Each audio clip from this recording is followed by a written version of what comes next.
Ito nung last visit ko di ba? Na let's start working on this and I have already instructed the regional health office kasi dyan na lang yung licensing na upgrading, hindi na sa central office.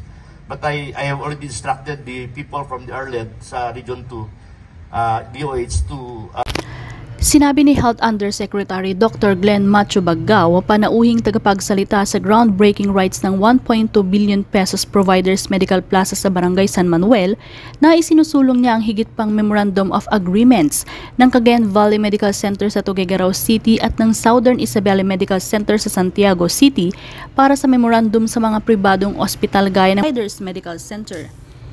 Aniya ang pinakahuling Memorandum of Agreement na nilagdaan noong Martes ay sa pagitan ng City of Ilagan Medical Center o CIMC at Cagayan Valley Medical Center o CVMC, kung saan ang CVMC ay magpapakalat ng 18 healthcare consultant tulad ng mga doktor, nurse at iba pang manggagawa para sa mga espesyal na serbisyo sa CIMC.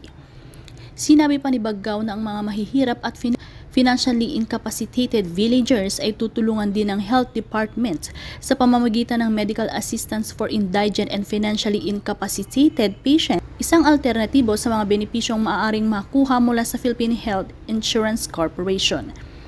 Sinabi ng Health Undersecretary na ang bilyong pisong medical plaza at tertiary laboratory at intensive care unit, isang pagpapalawak ng umiiral na 42-bed medical center sa Nagilian, ay mag-a-upgrade ng mga serbisyong pangkalusugan at magpapalawak ng access para sa pangangalagang pangkalusugan.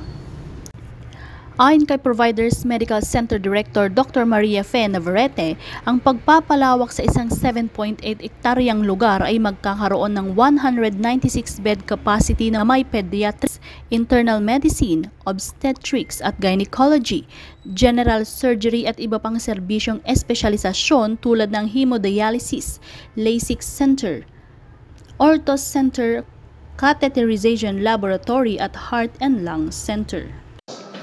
Wala silang CT scan dyan. Pero nakabuwa sila with providers. Nangyari, dito may CT scan.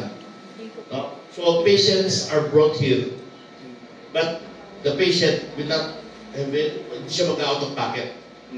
Dahil sa MOA na pinirma ng providers and the district hospital, nag-agree sila that if kailangan ng CT scan ng pasyente at wala CT scan yung district, dadalhin dito, and it will be the district hospital who will pay providers. At the end of the month, at the end of the month, meron silang billing statement, billing statement. So, magbabayad yung district hospital sa providers every month. Kung ano man yung mga procedures na ginawa. So, ganun ang strategy ko nung nasa CBMC ako.